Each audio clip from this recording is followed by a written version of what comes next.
Ready to go. Ready to go. All right, ladies and gentlemen, welcome to the Aloha Press podcast, YouTube show. My name is JC. I'm joined today with my co-host Jeff. Wearing all black. Aloha! Here with JC and Jeff. Ain't no time for school today. Hitting bombs. Hey, watch this punch cut lob wedge. Replace your Marshalls with cart girls. They're better looking. They're serving drinks. Got to hit bombs off the tee. Phil talking about a guy taking a shit in the cut. Mahalo! That's what we did fireside with Phil. Fire at the stick. Hit bomb and attack the pin. Jeff, it's been a few weeks. How you doing, buddy? Doing good. This is about, every month we get together once in a while. We chat about golf. We just happen to pick major championship weeks. I think we actually missed the PGA championship, but, I'm happy to be back. It's good to have you back. It's the banter was missing these last couple weeks. Talking shit to myself, it just doesn't work. And making picks with no bets with anyone is I don't want to say frustrating because 150th Open Championship, and I picked the winner. So it's, let's dive into the championship. To first and foremost, Cameron Smith, the Mullett. I mean, he brought back the championship, the Claret Jug, home to the Mullett. With him and John Daly now are in the fucking Hall of Fame for Mullets. Dude, what a round. I mean, unbelievable. 64 on a Sunday at, the Open Championship, I guess is what they call it. It bothers me, and I'm going to just get it out of the way here. I grew up in a time where, Jack Nicklaus, Arnold Palmer were like the man. You wanted to be them, and then Tiger came along as we got older. But it was always the fucking British Open. Why do we start calling it the Open? It's the U.S. Open and the British Open. Where did it change? Dude, I think it changed. I think it's more of like a PR stunt because everyone else, like all the players and stuff, they're like, oh yeah, the dream is to win the British, to be the player of the year or whatever. And I just kept thinking about it, and I'm like, why the fuck? Why would you not want to associate with your country? Or is it because Ireland is kind of in that play or whatever? It just, to me at least, it's not the Open Championship. It's the British Open. It just is. It's the way it goes. 100%. There's the United States Open and there's the British Open. Both major championships. They go back, as long as any other tournaments in golf. Why did we change it to be the Open? It just, whatever. But Cam Smith, dude, killed it on Sunday. Dude, fucking 64 on Sunday. I mean, he made 5 birdies on the back 9. Huh? 5 birdies to start the back 9, didn't he? Oh yeah, to start the back 9. Like, it was a fucking run. I've got a scorecard up here. It's let's see here. He went, what the fuck is it? Round 4. He went 10, 11, 12, 13, 14 all birdies.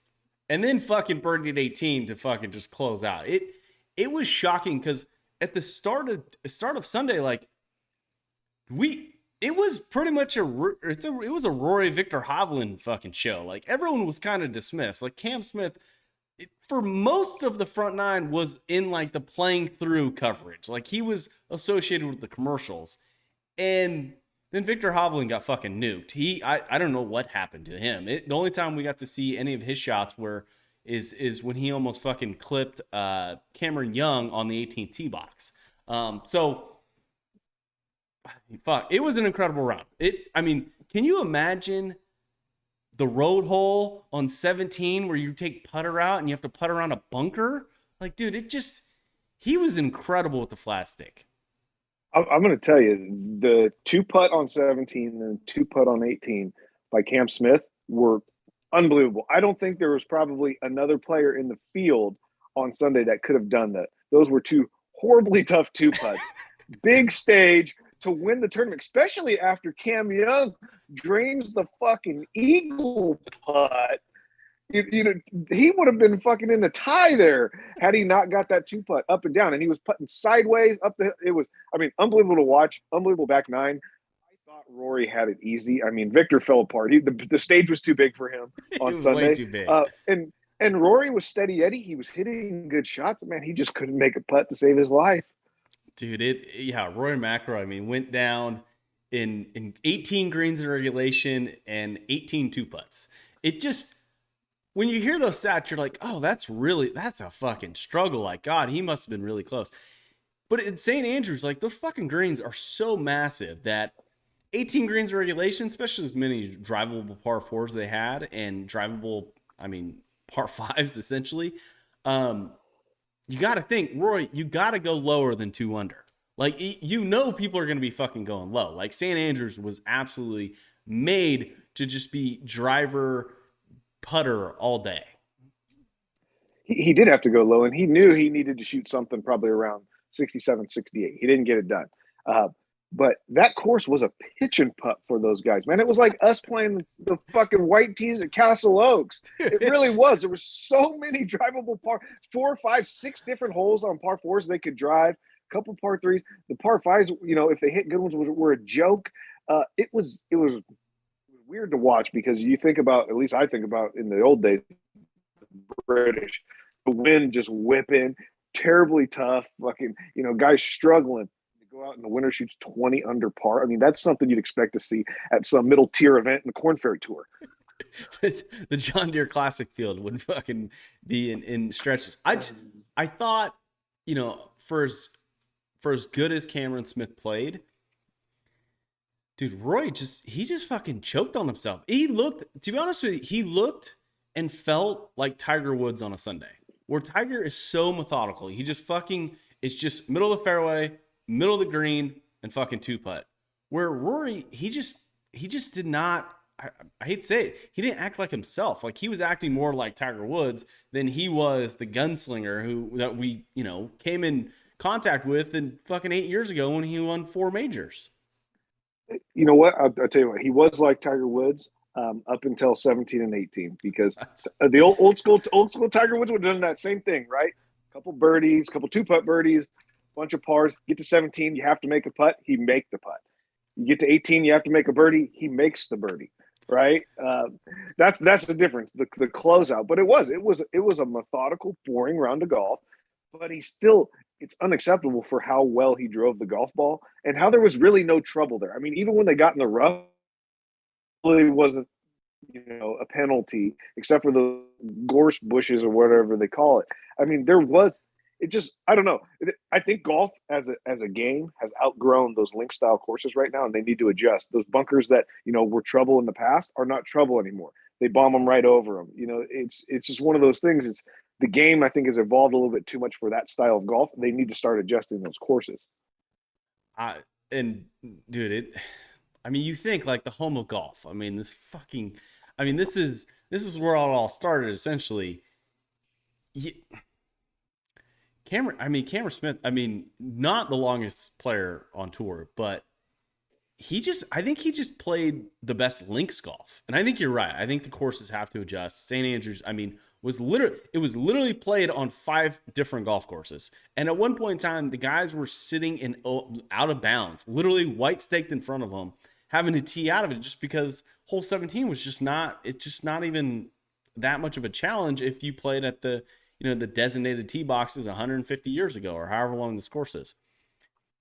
I just got to think, like, Cameron Smith, he fucking just did not miss. Like, his putts were incredible. The green slope, and as slow as the pace was, he was just on fucking point.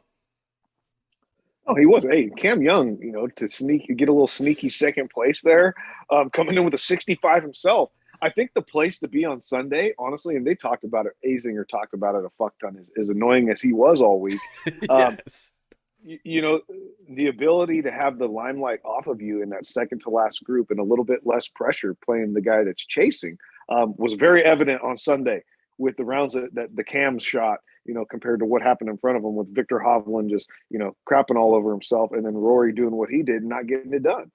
Dude, it was to a point where I'm watching the front 9, and it just seemed like Rory and Victor they were waiting on every fucking shot, and then all of a sudden the back 9 happened, and they literally had like 3 holes in front of them because they just kept making fucking birdies. Like, it was some of the most compelling golf I've seen this year. And the 2 Camerons, as a guy we don't really know much about, dude fucking smokes it. Oh my God, Cameron Young. Why is this guy only being shown highlighted when he's in contention in the major championships. Like the PGA Tour needs to fucking show him off because good God, he is.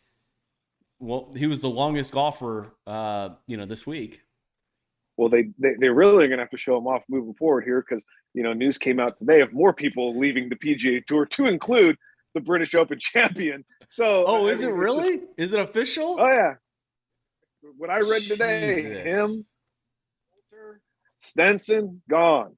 Oh, my gosh. Huge win for Live Golf. You and I have discussed this a bunch, and it just seemed like this was the last major championship where golf is going to be somewhat normal.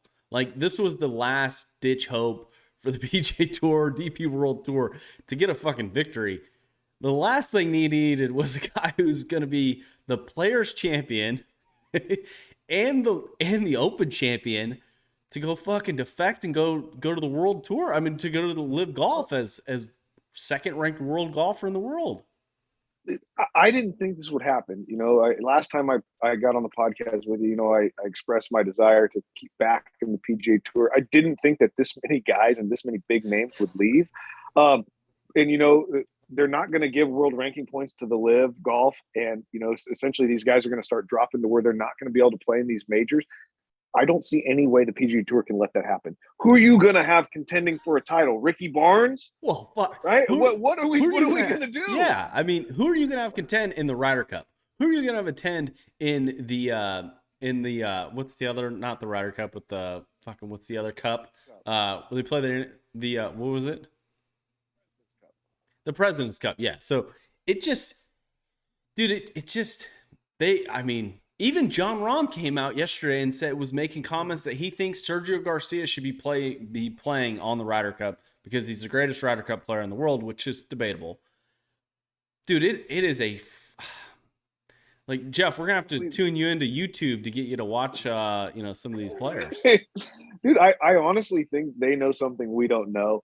For Henrik Stenson, he's going to be the captain of the Ryder Cup, and he's just going to say, "F it, I'm going over to make the money and live." Like, I think somewhere in the back of their heads or their lawyers or something, they've got an out where they're going to be allowed back into the PGA Tour. They're going to be allowed to play in these team events, the major championships, because they're all just giving them the big middle finger right now. And pretty soon, the Barracuda Championship that was going on up near Tahoe this week is going to be – yeah, it's going to be the norm for PGA Tour events. And essentially, that money that the PGA Tour has and has built up, it's going to start dwindling. Nobody's going to watch. Nobody's going to go. I mean, they had over 300,000 fans come to this tournament this week, right? Dude, half the guys in that field aren't going to be in the next PGA Tour event.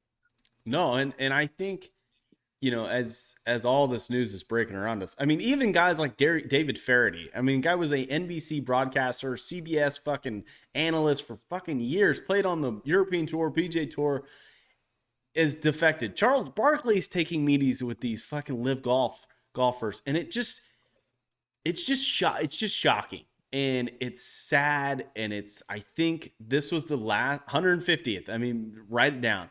It's the last normal major championship that we're going to get. And it's going to, like, these next 6 to 12 months, 18 months, it's just going to unfold. And it's going to be just pressure packed full of fucking Live PGA Tour content. But at the same time, Phil Mickelson, Tiger Woods, I mean, the old dogs that were supposed to compete at this tournament this year. I mean, what was your thoughts on Tiger Woods and just his whole week out at the Open? Well, one word, disappointing, right? I mean, everything, the rest he had coming into this, the course, the conditions, it's set up to be the easiest major for him to not only make the cut, but, maybe give the people a little scare and contend a little bit. And, I get it. He got a bad break on the first hole and he compounded it into a double bogey. Yeah. But man, like, that just can't happen. Like, every person in the world wants to watch him, especially on the weekend. And I didn't see a live golf shot of his 2 days he played. It was disappointing. Dude, it was so, like, as soon as that ball rolled into that divot, I'm like, it's fucking over. Like, we got day one, Tiger Woods in a fucking divot on hole one. Like, hits the Tiger Stinger and then just chunks it into the water. And you're like, well, fuck. God damn it. Like, that wasn't good. But then, you know what? Yeah.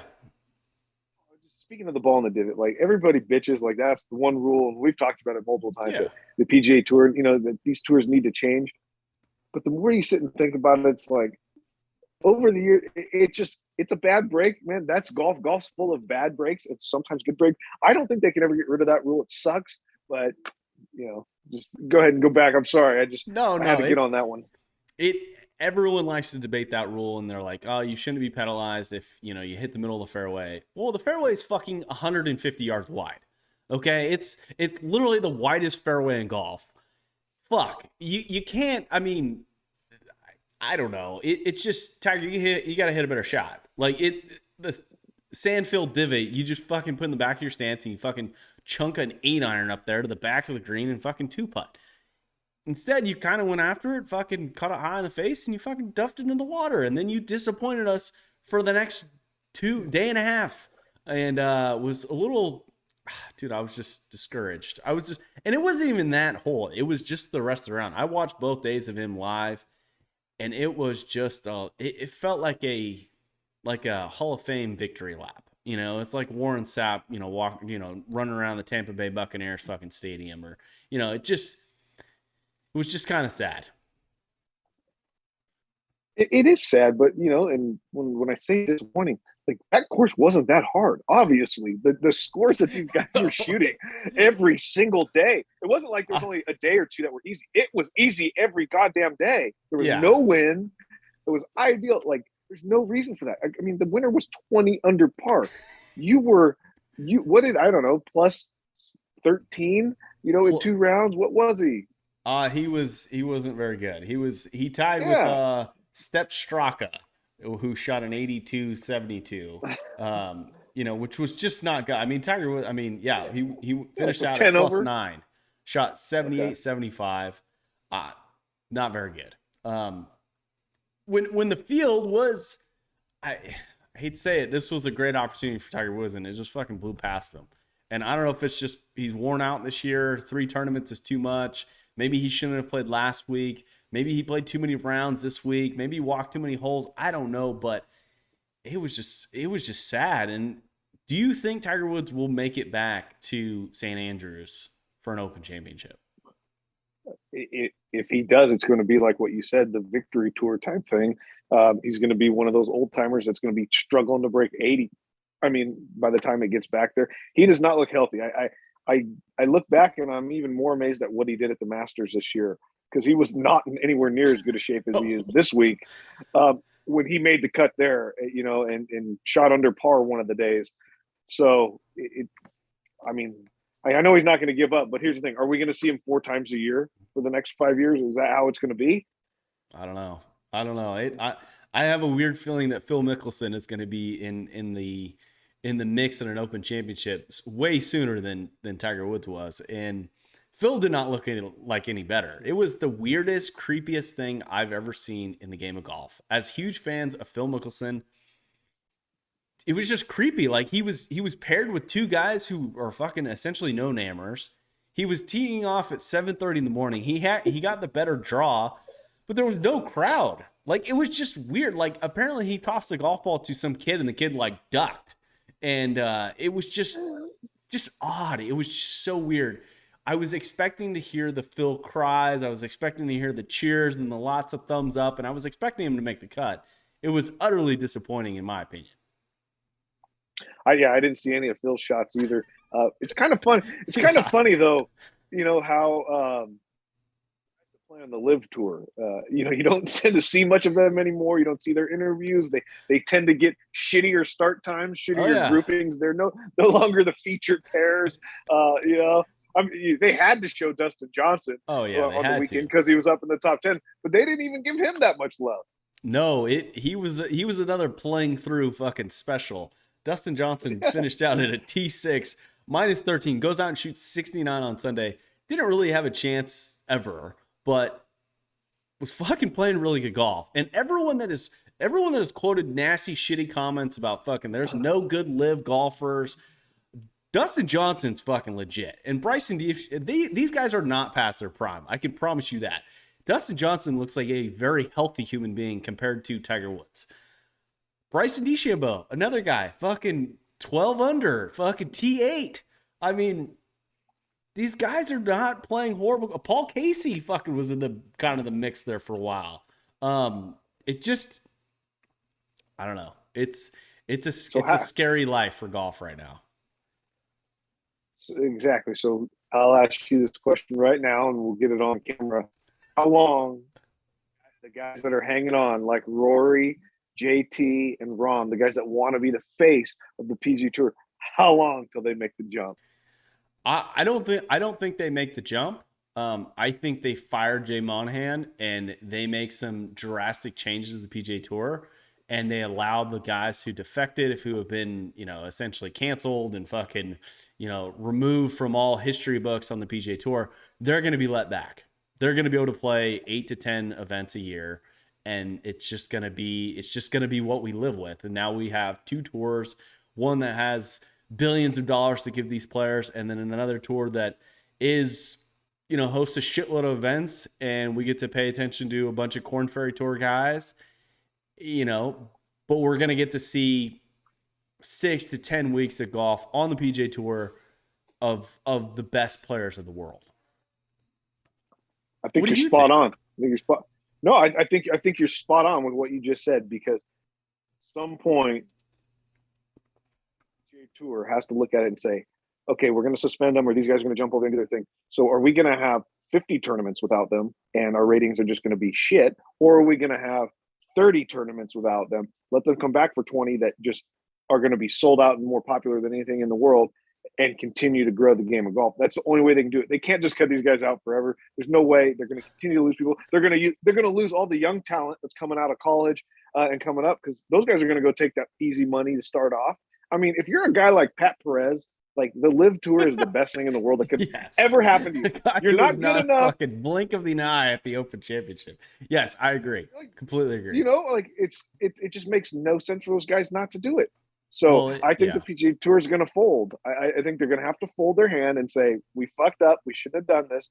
Come on back, and play in our tour, 5, 10, 15 times a year. I'll pick the tournament you want. We'll advertise the hell out of them, and then we're going to have 30 shitty events. And those are great opportunities for guys who are trying to play professional golf. And I think that's the best. I mean, the PGA Tour, again, it is still the supreme product, but now with the second ranked golfer in the world just won the Open Championship fucking is defecting. It just, I don't know. I feel like this story is never going to fucking end. And I don't know how. I think the I think the world golf rankings is going to go away with, especially if they live golf doesn't matter. Because I think the big dogs in this fucking conversation have not said a lot. I think the Masters is going to come out and go, no, we're going to allow them. It's now not the world golf ranking, ranking points. It's now the Augusta National ranking points. And we're now ranking guys, and we think that, this is the best for the game of golf. I think that'll break here in the next 3 or 4 months. Yeah, I think you'll see that. Besides, the PGA Championship, which is the one that those guys kind of run, but they have to, and you have to keep. I mean, Ryder Cup week, President's Cup, those are awesome weeks in the game of golf. They're awesome weeks for the viewership, especially at home for guys like us. They've got to be able to pull that off with the biggest name guys in the world from both Europe and the U.S. You have to. There's just no way. I'm not watching Ryder Cup with fucking no-name trash guys. I'm just not doing it. Keegan Bradley, Jason Duffner, and Hunter Mayhem battling against fucking.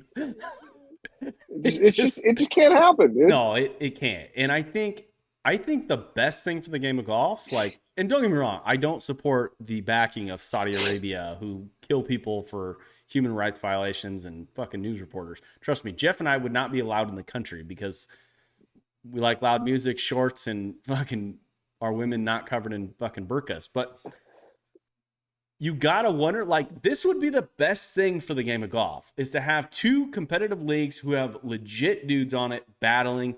And then maybe you could turn that into fucking a future President's Style Cup, match, or a Ryder Cup thing where the storylines are fucking that good, because it ain't going away. And this week, the television coverage, as much as they talked about these defected players, it was still the number one topic for the entire Open Championship. That's all they talked about. Fucking Cameron Smith was asked it after he just won. Yeah, no, and how about your boy P. Reed wearing the fucking Live Golf hat? Okay. Right? Like, come on. P. Reed Come bought on, that P. at the Reed. fucking pro Jesus. shop for the last in Portland. That's what happened. Oh, fuck. Well, I don't know. Dude, it's never going to go away. We'll continue to talk about the changes, week in and week out until some major thing changes on the PGA Tour side. But it is what it is, and more guys are going to keep jumping over there, and there's money. I just wish maybe this information's out there, and I just don't know. But I would like to see the details of these contracts. Like, I want copies of these contracts because I want to see what they're signing away to get these big bucks, right? Like, what's in there, because there's a lot of times that major league contracts in either baseball, basketball, football have incentives. They have other things that you have to do. What does Live Golf ask them? I don't know. Like, dude, I don't know. I can't even, Jeff, I can't even respond to that because whatever comes out of my mouth is going to come off not very nice. And it's going to sound it's going to, I just can't. So I'm lucky that I asked you this on a day when we're both not drinking, because had you had a glass of whiskey in your hand and not a Diet Coke, you might have said some inappropriate things. Yes. Yes, you are accurate. It's I don't know. Wrapping up, the major championships this year, it's always sad. What do we have to look forward to? We got the President's Cup, we've got the FedEx Cup playoffs, which I'm very hesitant on is going to be anything spectacular. You got to ask yourself which was the best major championship this year in your eyes, between from the Masters to the Open Championship or the British Open Championship. What was your favorite this year? I'm biased in my answer, and that's because we were in Augusta Masters week for the Masters. We got to walk the course, whether it was only for 3 hours or not. We were there. It's one I'll never forget. And Scotty Scheffler getting it done. So that was the best for me. But JT coming back, shooting around on a Sunday to win the PGA. Matt Fitzpatrick shot out of the bunker on 18 to win the U.S. Open. Unbelievable. And then it was a good major championship year. It really was. And they're all young. They're all under 30. The game of golf looks really good if the two tours can figure it out, because these major championships were legit. And this week, the field was like the top of the leaderboard was good. Like, they were fucking big names up there, and Scotty Scheffler was in the mix, and even Xander Schauffele and fucking Patrick Cantley snuck in a T8 there, backdoored himself into one. I gotta say, I agree. I think my favorite major championship this year was the Masters, just because, again, we were there, we were present, we got to see Tiger Woods. You almost got us kicked out. It got fucking rained on. If you haven't listened to that podcast, please go back and listen to it. It was the edited version. It was the PG-12 version of it, because we gave a R-rated version, which I'm sure we'll release at some point in time. But you got to think, I hate to say it, but I think Cam Smith's Open Championship, it was the most compelling coming down the stretch. I was fucking just, all I was wishing was a playoff. As soon as Cameron Young made his fucking eagle putt and Cam Smith came up and I was like, he's going to make par, Rory's going to chip in for fucking eagle, and we're going to have three top dogs fucking battling out on 18 again. I'm going to have to go with the Open Championship. Hey, it was good. But before we stop with major championship golf, the biggest disappointment to me, outside of Tiger Woods not being on there for the weekend this weekend, dude, what happened to Brooksy? What happened to him? Where has he gone? He has disappeared, dude. His game is like the middle of the pack anymore. I know exactly where it's going. It's because his wife now is posting incredible photos of her just in exotic places wearing hardly anything. That's the only reason, because you look at Brooks and, he wasn't exactly dressed in a tank top this week, but his gut was hanging over his belt.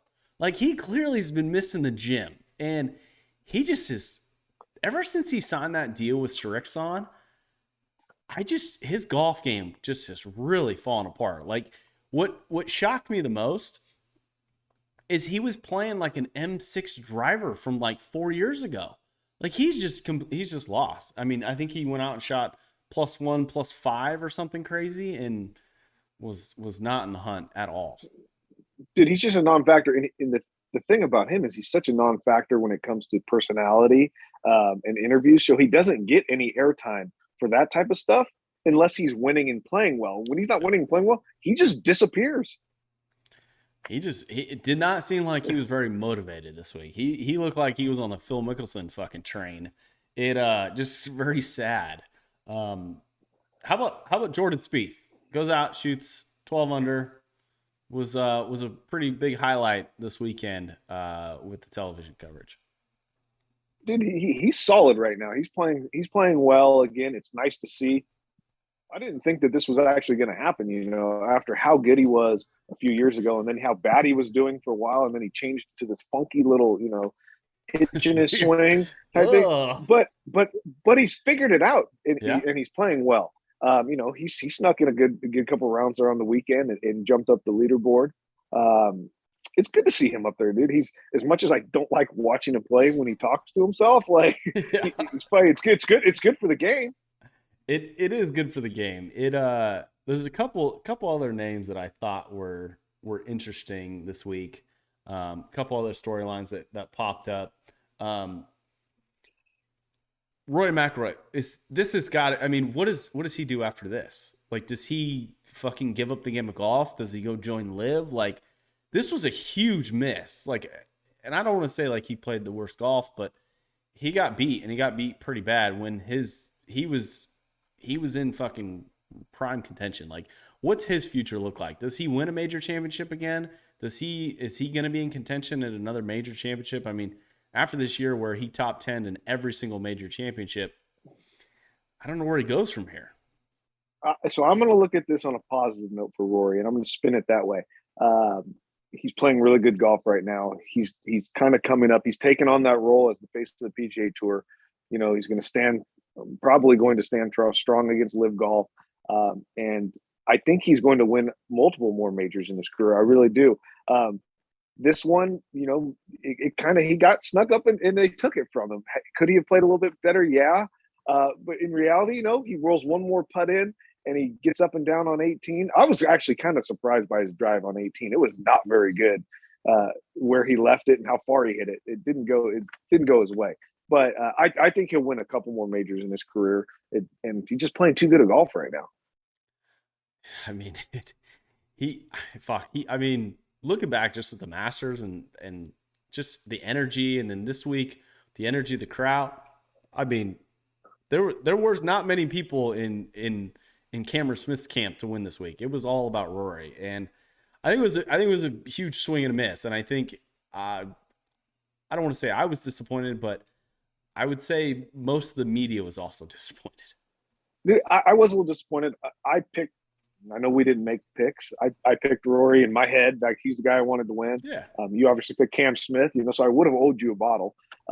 But think of the scene on 18. As I was watching him come up 18, and they were letting the people fill in behind him, and they're jumping over into the water. Some are falling in the water. Some are running over the bridge, and they're coming up behind him. Like, had he been doing that his way to victory, would have been really, really awesome.